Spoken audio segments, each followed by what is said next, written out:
There is a world that believes touch is a simple act. A handshake seals trust. An embrace signals safety. Skin meeting skin is assumed to be a bridge between isolated interiors. In that world, intimacy is framed as connection rather than threat, and bodies are treated as neutral vessels moving through shared space. This assumption forms the quiet foundation of countless narratives, cultural norms, and moral expectations. It is rarely questioned because it rarely fails. Until it does, Rogue enters this world already misaligned with its premises. Her presence destabilizes the most basic agreement that touch is benign. From the moment she appears, the body is no longer neutral. It becomes charged, dangerous, unreliable. The simple act that confirms belonging for others becomes, for her, an event with consequences. Touch does not affirm connection. It extracts. It drains. It leaves absence where presence was expected. Before any explicit crisis, before captivity or violation or political machinery, the fracture is already there. Rogue is shaped inside a system that defines humanity through contact. She exists in a culture where closeness is moralized, where intimacy is framed as proof of trust and love. Yet her body refuses to cooperate. The contradiction is not merely physical. It is symbolic. She inhabits a world whose rules her existence silently invalidates. In this early configuration, her power is described as a curse, but that language does not capture the deeper disturbance. A curse suggests punishment, perhaps deserved, perhaps tragic. What Rogue carries is something more structural. Her touch converts intimacy into loss, desire into erasure. The body becomes an extraction site rather than a meeting point. This alone is enough to estrange her from the moral center of the world she lives in. The surrounding culture responds predictably. Distance is imposed. Gloves are worn. Rules emerge. Do not touch. Do not forget. Do not slip. These measures are framed as safety protocols, but they function as borders. Her body becomes a territory that must be managed, contained, and monitored. The cost of error is too high to allow spontaneity. Innocence becomes a liability. At this stage, the conflict remains implicit. Rogue is not yet a symbol of trauma. She is a problem to be solved, a risk to be mitigated. The language around her frames power as something that must be restrained, especially when housed in a body that does not align with social comfort. She is tolerated within structures that emphasize control over freedom, order over intimacy. What makes this equilibrium fragile is not the danger itself, but the moral framing around it. Rogue is taught subtly and continuously that her body is a threat before it is a self. That desire must be subordinated to containment. That proximity requires permission. Even before overt violence enters the narrative, the groundwork is laid. Touch becomes synonymous with transgression. Exposure becomes synonymous with consequence. There is a second layer to this tension, one that operates beneath the rules and precautions. Rogue does not simply fear harming others. She fears what touch awakens in her. Absorption is not neutral. It brings memories, sensations, fragments of other lives into her interior space. Contact does not end at the skin. It collapses boundaries. It blurs identity. In a culture that values stable selves and coherent personas, this is profoundly destabilizing. The body becomes porous. The self becomes crowded. Touch introduces voices that do not belong. This is not framed as empathy. It is framed as contamination. Rogue learns that closeness risks dissolution, that intimacy threatens the integrity of the self. Long before the world decides to use her body as an object, she has already learned to experience it as unstable ground. Around her, institutions rise that promise order. training facilities, hierarchies, ideals of control and discipline. These structures offer protection, but they also reinforce a central message. Power must be managed externally.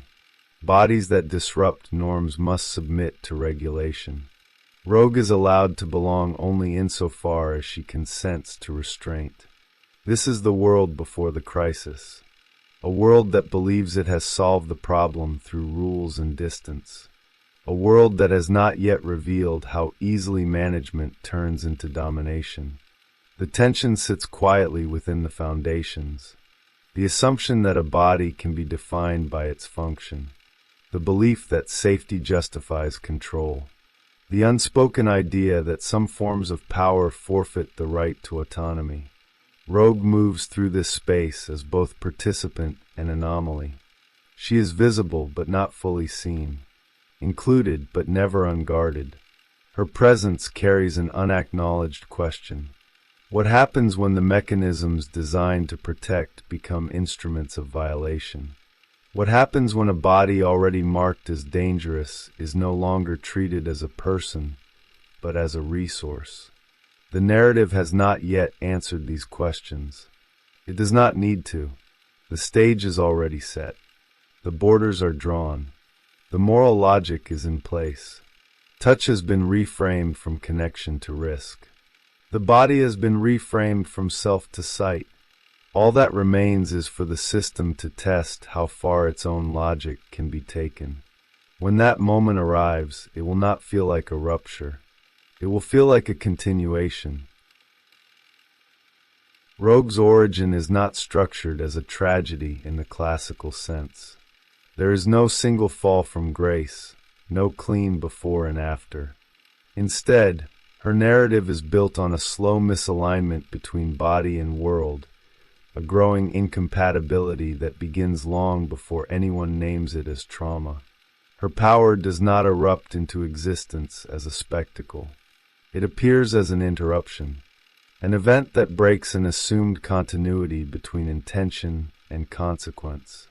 The first contact establishes the rule. Touch produces loss, not metaphorical loss, but subtraction. Strength drains, consciousness fractures, memory transfers. The body becomes a conduit through which others diminish. This immediately positions Rogue outside the moral economy of reciprocity. Where touch is supposed to exchange warmth, she extracts essence. Where intimacy is meant to affirm presence, she leaves absence. The meaning of closeness collapses around her. This initial configuration creates a psychological asymmetry that never fully resolves.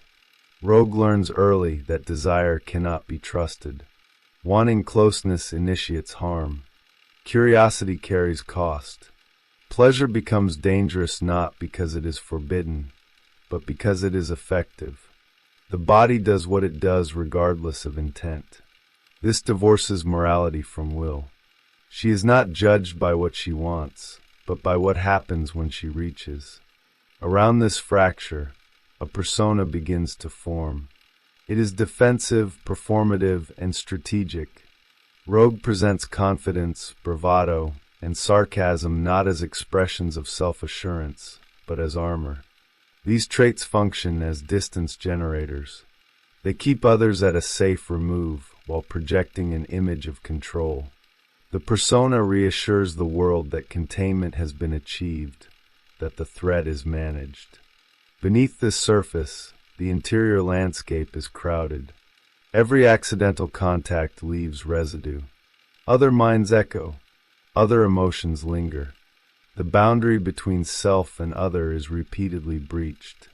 Identity becomes less a stable core and more a negotiated territory. This does not produce enlightenment. It produces vigilance. The self must be actively defended against intrusion. The environment around Rogue reinforces this vigilance. Institutions that promise guidance emphasize discipline. Control is framed as maturity. Emotional restraint is praised. The narrative logic suggests that power becomes acceptable only when it is restrained by external structures. Rogue's body is not trusted to govern itself. Authority steps in to mediate her relationship with the world. At this stage, the conflict is still framed as internal. Rogue is encouraged to manage herself better, to be more careful, more disciplined, more responsible. The problem is presented as one of regulation rather than violation. No one yet questions whether the framework itself is harmful. The assumption remains that the body is the problem. This assumption is crucial. It allows future transgressions to appear justified. When a body is already framed as dangerous, intervention becomes moralized. Control becomes protection. Restriction becomes care. Rogue's narrative is seeded with a logic that will later enable much harsher forms of domination without requiring a shift in values. Parallel to this, her sexuality develops under pressure.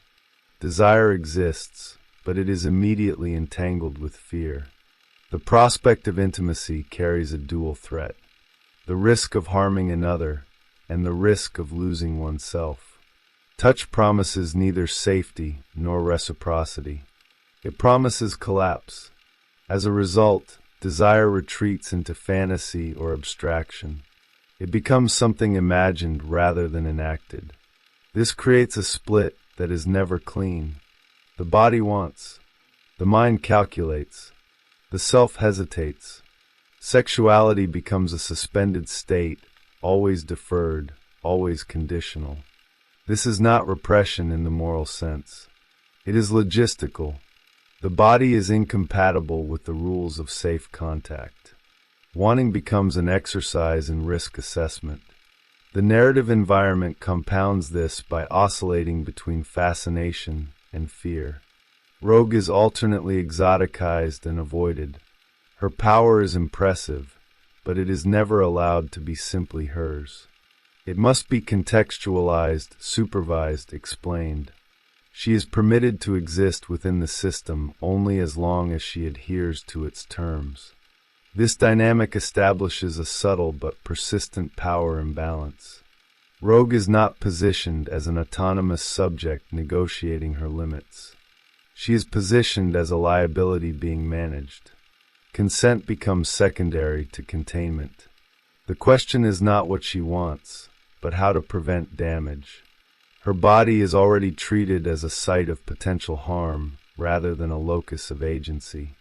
Importantly, this framework is not presented as malicious. It is presented as necessary. Safety requires structure. Power requires oversight. These ideas are culturally familiar and emotionally persuasive. They allow a system to feel ethical while quietly eroding autonomy. Within this context, Rogue's internal world grows increasingly compartmentalized. The persona maintains distance. The shadow accumulates resentment, shame, and unexpressed desire.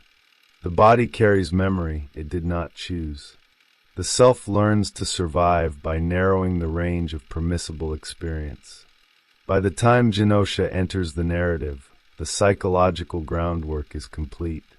Rogue has already been trained to accept restriction as protection. She has already internalized the idea that her body is dangerous. She has already learned that authority knows better than desire. The system does not need to invent a new logic to violate her. It only needs to follow its own principles to their extreme conclusion. What appears later as a sudden act of brutality is, in fact, the inevitable outcome of an existing structure. The transition from management to domination does not require ideological innovation. It requires only escalation.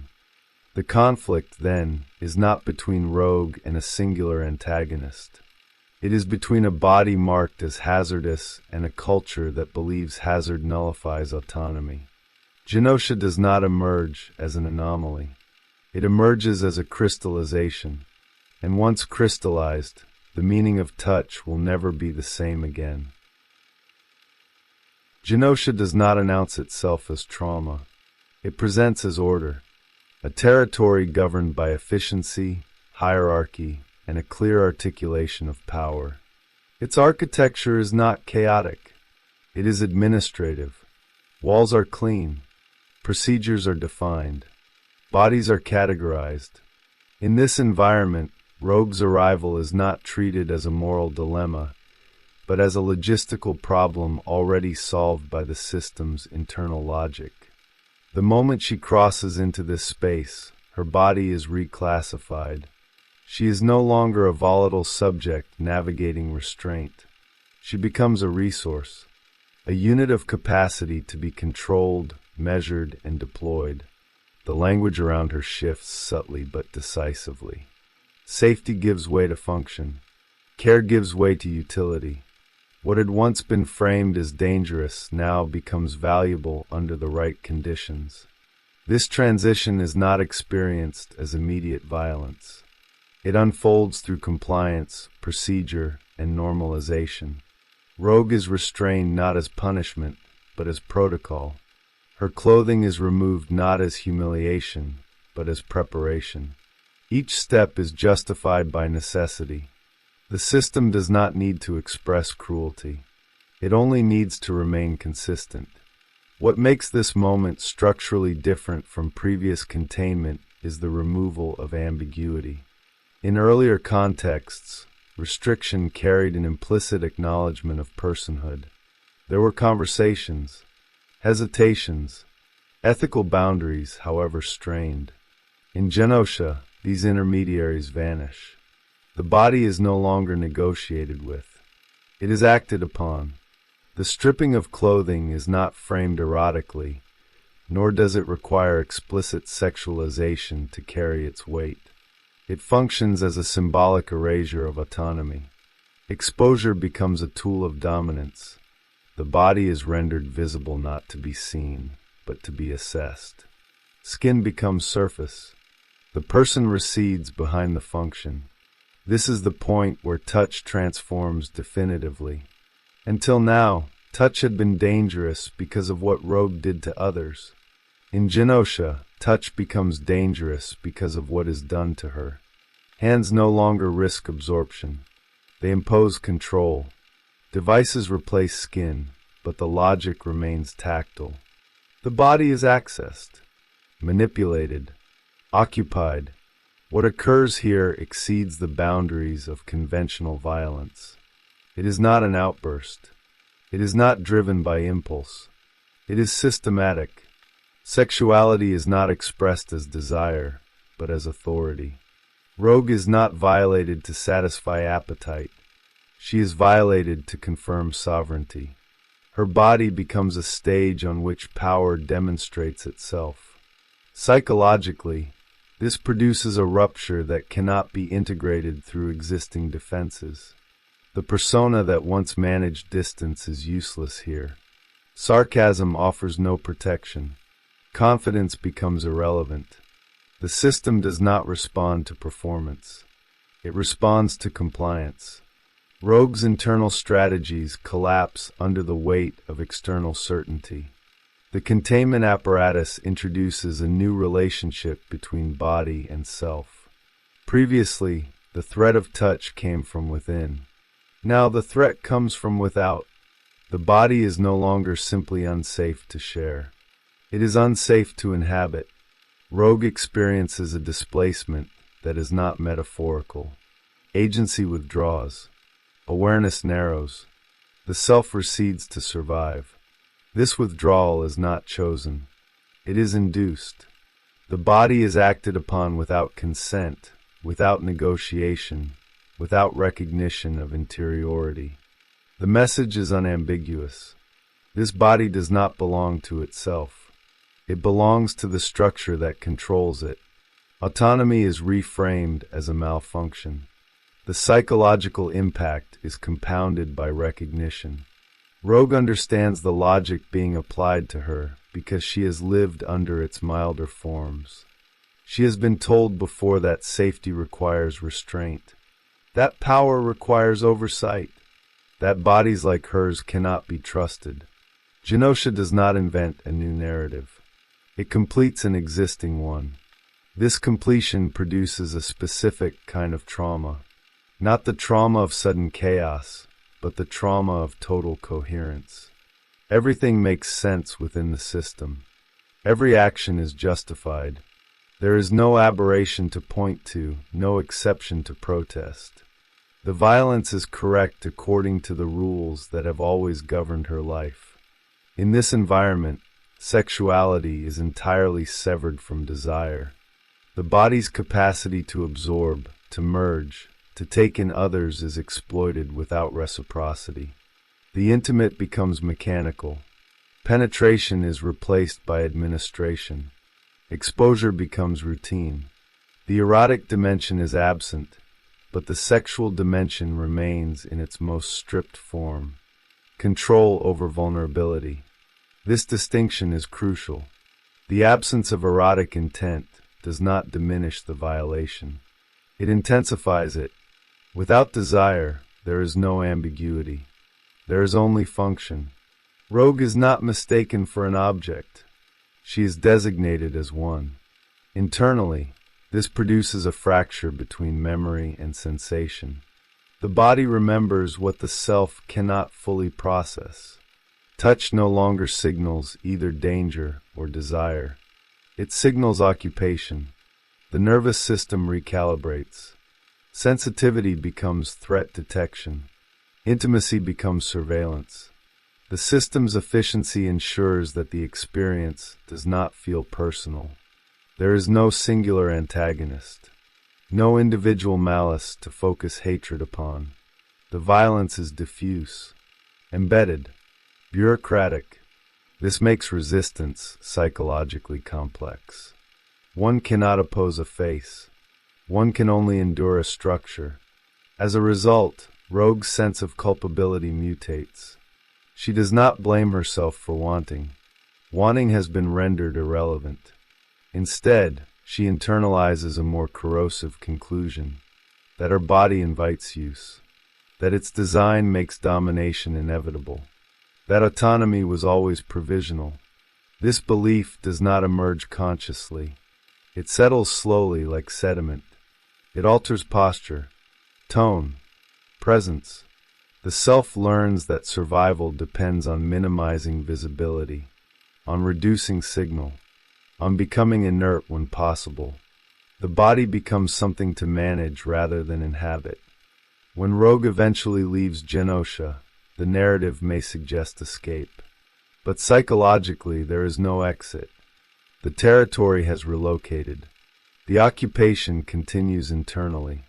Touch has been permanently redefined. Not as connection, not as danger, but as a claim imposed from outside. This is the first irreversible shift.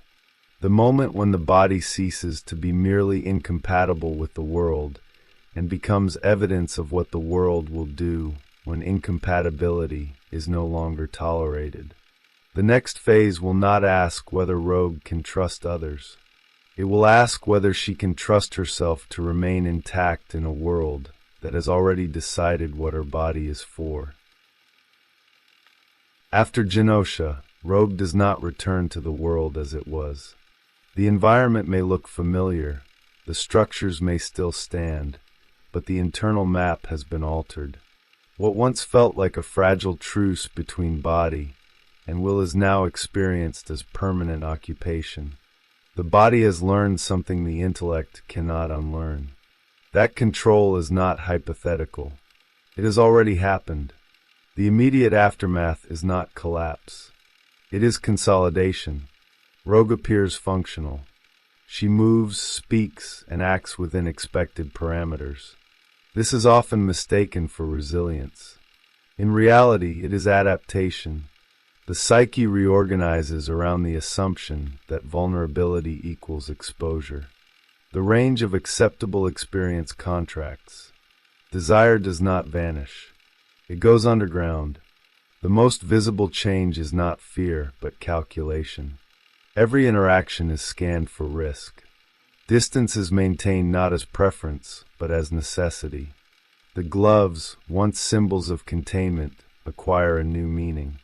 They are no longer merely barriers protecting others. They become reminders of an internal boundary that must never be crossed casually. Where once touch threatened to harm the other, it now threatens to reactivate memory. The nervous system does not distinguish between consensual closeness and imposed contact. Both register as intrusion. The body responds before thought can intervene. Reflex replaces choice.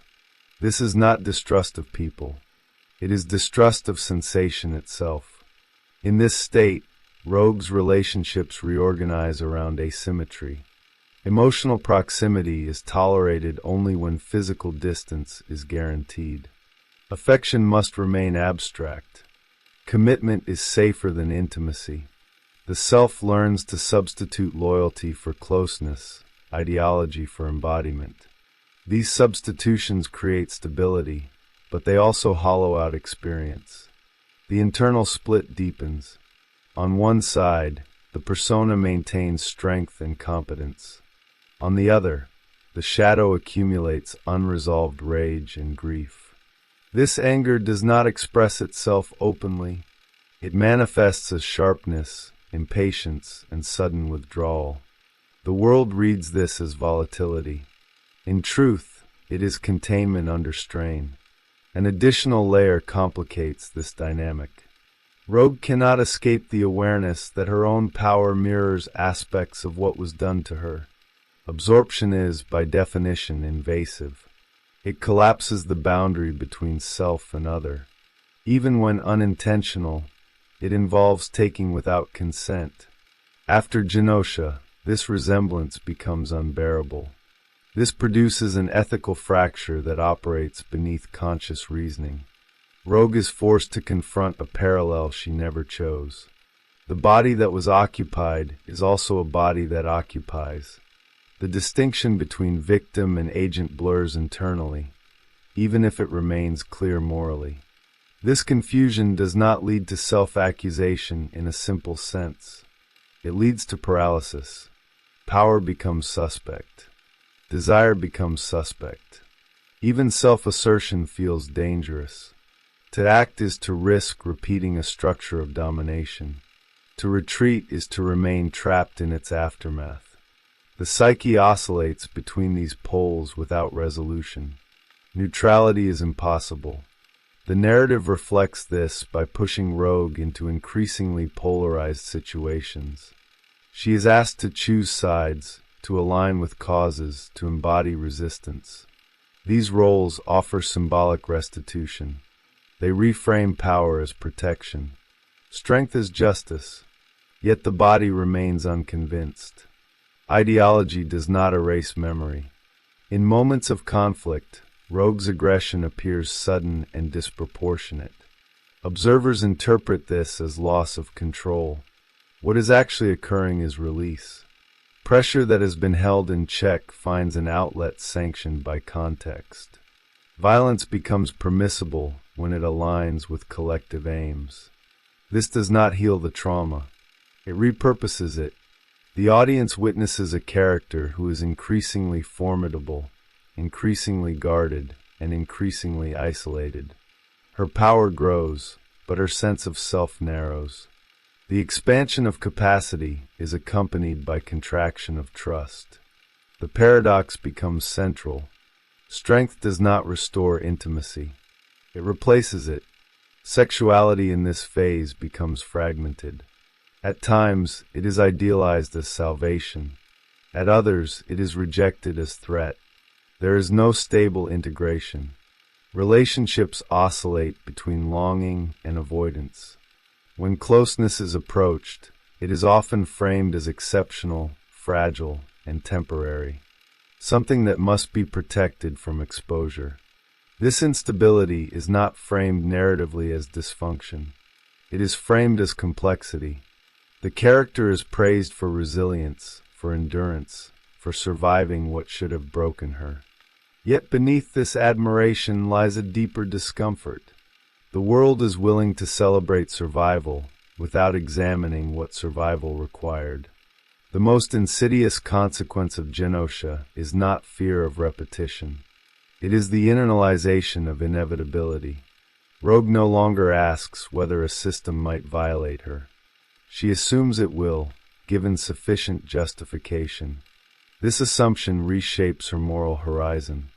Trust becomes conditional. Belonging becomes provisional. As a result, her identity begins to orbit around resistance rather than desire. She defines herself by what she will not allow, by what she will fight against. This stance provides clarity, but it also freezes development. The future becomes something to defend against rather than move toward. This is the second irreversible shift, the moment when trauma stops being an event and becomes a framework. Touch no longer needs to occur to exert influence. Its meaning has already been rewritten. The body carries the memory forward, organizing behavior around a lesson it never consented to learn. The next phase will not deepen the wound through repetition. It will reveal how the wound reshapes the world around it, altering not only Rogue's path, but the symbolic terrain she inhabits within the narrative and within culture itself. As Rogue moves forward, the conflict no longer centers on what was done to her, but on what her altered relationship to power now produces within the larger system. Trauma stops being an interior condition and becomes an organizing principle. Her presence changes the temperature of every space she enters, not through confession or vulnerability, but through posture, through limits that cannot be negotiated without consequence. In this phase, the narrative begins to treat Rogue less as a subject undergoing recovery and more as a force that exposes fault lines in others. Her refusal of touch is no longer merely protective. It becomes confrontational. It interrupts expectations. It denies easy intimacy. The world must adapt to her boundaries rather than absorb her into its norms. This inversion is subtle but decisive. Previously, Rogue was required to manage her difference to maintain harmony. Now, harmony becomes contingent on accepting that difference as permanent. This shift destabilizes relationships built on assumed access. Affection that expects reciprocity is frustrated. Authority that assumes compliance is resisted. Rogue does not argue these points. She enforces them through absence. Her power amplifies this effect.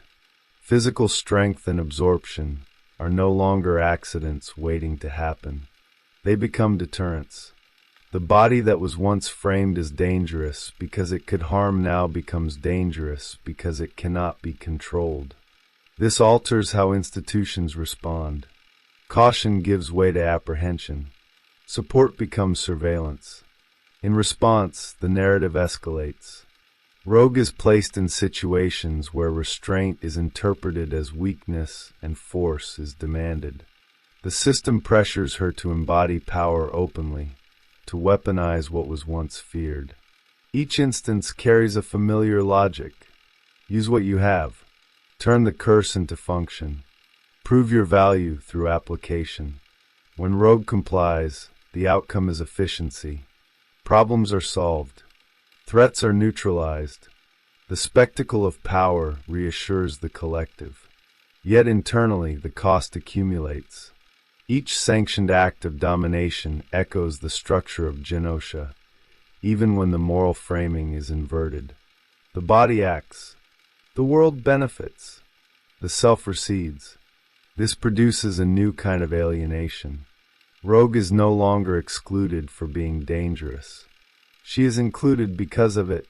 The condition for belonging shifts from restraint to utility. Her value is measured by impact. Her limits are tolerated only until they interfere with function. Autonomy remains conditional. The narrative does not present this as betrayal. It presents it as necessity. Crises demand decisive force. Compromise is framed as indulgence. In this climate, Rogue's hesitation is read as emotional residue rather than ethical clarity. The system interprets trauma as inefficiency. Faced with this pressure, Rogue's internal conflict sharpens. Resistance now risks isolation. Compliance risks erasure. There is no neutral ground. Every choice reinforces one structure at the expense of another. The body cannot disengage. The self cannot fully align. This tension manifests in increasingly polarized behavior. Rogue alternates between extreme control and explosive release. Moments of stillness are rigid. Moments of action are overwhelming. The middle ground, where choice might reside, remains inaccessible. The narrative does not pathologize this oscillation. It frames it as the cost of carrying unresolved power within a system that demands clarity. Importantly, Rogue does not become cruel. She becomes precise. Her boundaries are enforced without explanation. Her refusals are final.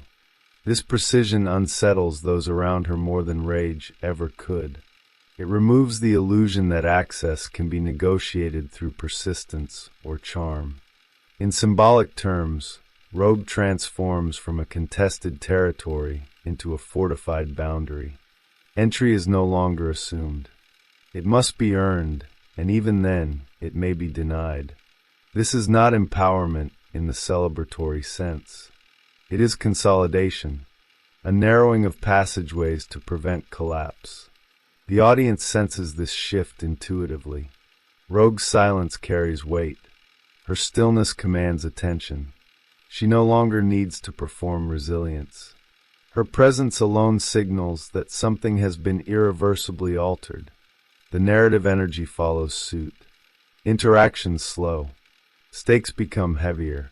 Every contact, physical or otherwise, is charged. At this stage, the original question of touch has been fully inverted. Touch is no longer feared because it might drain another. It is feared because it might reopen a structure of domination that has already proven itself absolute. The body remembers the system better than the mind ever could. This is the third irreversible shift. The moment when trauma ceases to be a wound seeking repair and becomes a lens through which power is interpreted. Rogue no longer navigates the world hoping to be safe. She navigates it assuming pressure will be applied and preparing to withstand it.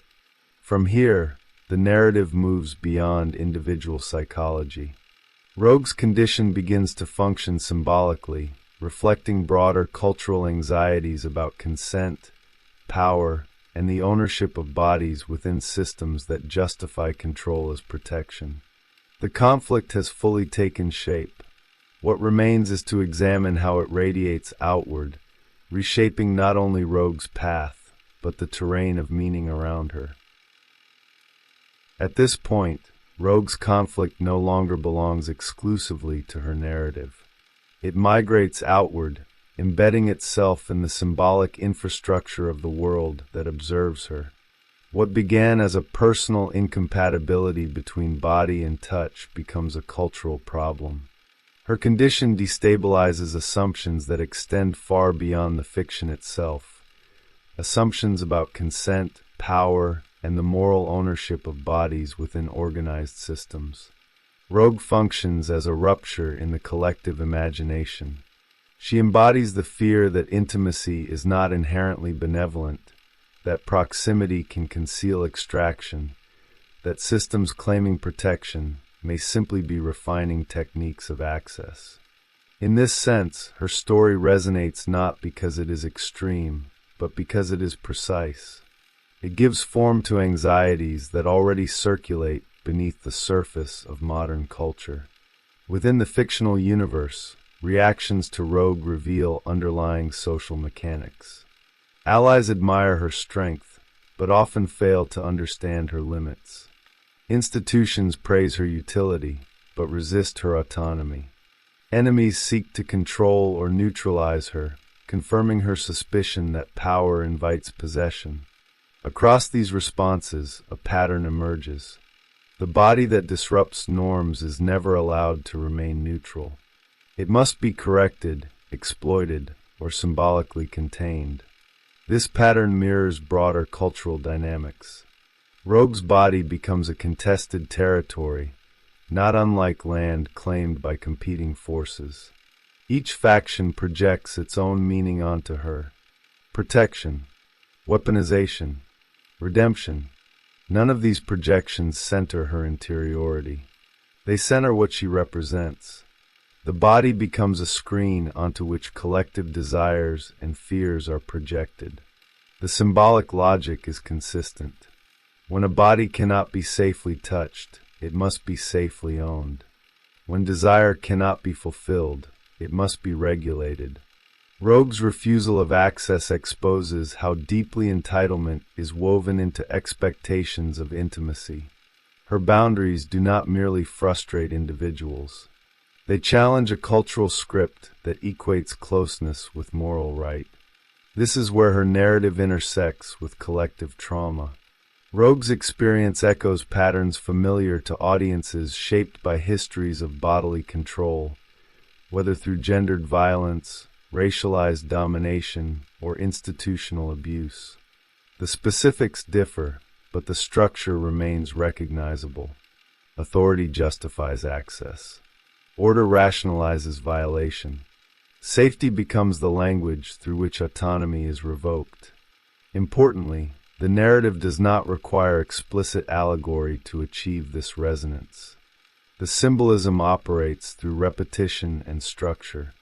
Rogue is stripped, restrained, and instrumentalized within a system that claims legitimacy. Later, she is praised, elevated, and deployed by allied systems that differ in ideology, but not in their expectations of use. The contrast exposes a continuity. Power shifts hands, but the body remains the medium through which power asserts itself. Audience identification with Rogue is therefore complex. She is not simply pitted. She is respected, feared, admired. This multiplicity prevents sentimental resolution. Viewers are drawn to her not because she overcomes trauma, but because she carries it without offering it up for consumption. Her silence resists narrative closure. Her boundaries resist interpretation. In cultural terms, Rogue becomes a figure of refusal. She refuses to translate suffering into moral clarity. She refuses to make intimacy safe for the comfort of others. This refusal is unsettling. It denies the audience the reassurance that pain leads to wisdom or that endurance guarantees redemption. Instead, it presents survival as ambiguous, costly, and incomplete. This ambiguity amplifies her mythic function. Rogue is not a cautionary tale. She is a mirror. Her presence forces the audience to confront uncomfortable questions. What do we expect from those who have been violated? Gratitude, forgiveness, accessibility. When those expectations are denied, discomfort arises. Rogue absorbs that discomfort and reflects it back without explanation. Media environments intensify this effect. Repeated appearances across narratives reinforce her symbolic position. Each iteration reactivates the same tension. Touch remains impossible. Trust remains conditional. The unresolved nature of her conflict allows it to persist across contexts. She does not resolve. She accumulates meaning. This accumulation transforms Rogue into a cultural shorthand. She represents the cost of systems that prioritize order over agency. She embodies the consequences of confusing control with care. Her gloves become an icon, not merely of danger, but of a boundary that refuses to be aestheticized or overcome. The audience's relationship to Rogue often oscillates between admiration and frustration. Why does she not heal? Why does she not move on? These questions reveal a cultural impatience with limits that cannot be rehabilitated. Rogue's narrative resists this impatience. It insists that some fractures do not close. They stabilize. In this way, her story intersects with broader conversations about consent and bodily autonomy. Rogue illustrates that consent is not a single moment, but a continuous condition. Once that condition is violated structurally, restoration is not guaranteed by goodwill alone. Trust requires more than safety. It requires the absence of entitlement. Culturally, Rogue's refusal to normalize touch challenges a deeply ingrained belief that intimacy is inherently virtuous, that closeness is always healing. Her narrative exposes the darker corollary, that forced closeness is indistinguishable from invasion, that bodies do not owe access to anyone, regardless of intention. This is why her conflict endures. It does not offer instruction. It offers exposure. It reveals how easily narratives of heroism and protection can slide into narratives of use. It shows how power, once justified, rarely relinquishes its claim voluntarily. By the time the audience reaches this point, Rogue is no longer merely a character. She is a symbolic pressure point, a site where personal trauma, institutional logic, and cultural expectation converge. The discomfort she generates is not incidental. It is the mechanism through which the narrative continues to operate. What remains is not resolution, but sediment, a layer of meaning that settles into the collective imagination, shaping how future stories approach bodies, power, and the cost of enforced intimacy. Rogue does not conclude this conversation. She anchors it. The final question is not whether she can be healed. It is whether the systems around her can relinquish their claim to her body. The narrative leaves that question open, not as an invitation, but as a challenge that persists beyond the page. Rogue's story does not conclude with restoration. It settles into permanence. What remains after the visible conflicts subside is not peace, but a stabilized tension that reshapes how her presence functions within the narrative world. The aftermath is not marked by healing arcs or reconciliations, but by a reconfigured landscape in which certain assumptions no longer operate. Touch, once framed as a moral good, remains compromised, not temporarily, not situationally, but structurally. Rogue's body carries the memory of occupation in a way that cannot be overwritten by new contexts. This memory does not dominate every moment, yet it governs the limits of possibility. The future narrows around what cannot be risked again. In this final configuration, Rogue exists as a fixed point of gravity. Others orbit her boundaries. Relationships adjust their trajectories. Institutions recalibrate their expectations. The narrative no longer asks her to change in order to belong. Instead, it quietly demonstrates how belonging adapts around irreducible difference. This is not a victory. It is a settlement. The cost of this settlement is subtle but enduring. Rogue's autonomy is preserved through distance rather than integration. Safety is achieved through restriction rather than trust. The self remains intact, but not expansive. Growth is measured not by what is gained, but by what is successfully withheld. Symbolically, Rogue becomes a ruin that is still inhabited. Not collapsed, not restored, but structurally altered. The foundation holds, yet the architecture bears visible fractures. These fractures are not hidden. They are functional. They redirect movement. They prevent repetition. They stand as evidence of what has already occurred. The world around her learns, slowly and incompletely, that some boundaries are not invitations to be overcome. They are endpoints. Rogue's refusal of touch does not soften with time. It clarifies. It becomes less reactive and more absolute. The emotional volatility of earlier phases gives way to a colder precision. This precision is often misread as detachment. In truth, it is conservation. The legacy of Genosha persists not as memory alone, but as orientation. Rogue's decisions consistently prioritize sovereignty over connection. This does not mean isolation. It means selectivity enforced without apology. Access is not earned through persistence or virtue. It is granted sparingly, if at all. In the broader mythic structure, Rogue occupies a rare position. She is not a figure of transcendence. She does not transform suffering into enlightenment.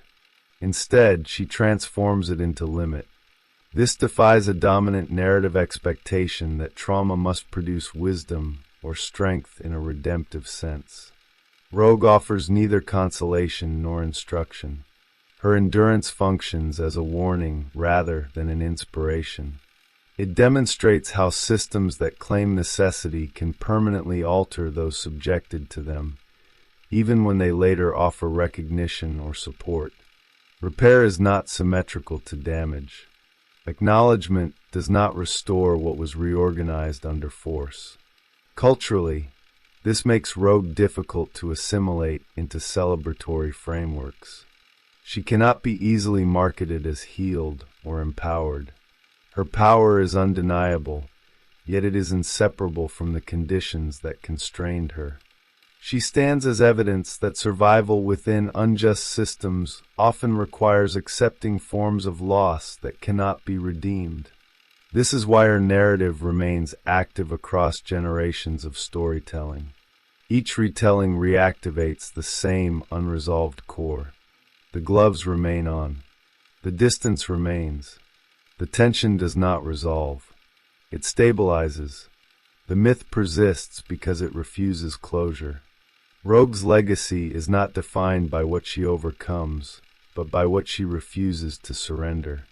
Her body remains her own not because the world grants it back, but because she no longer negotiates its ownership. That refusal is quiet, uncompromising, and final. In the end, the question her story leaves behind is not personal. It is structural. What does a culture do with bodies that cannot be accessed without harm? Do they honor the limit, or do they continue to search for better justifications? Rogue offers no answer. She only remains, and in remaining, she ensures that the conflict does not disappear. It becomes part of the ground on which future narratives must stand.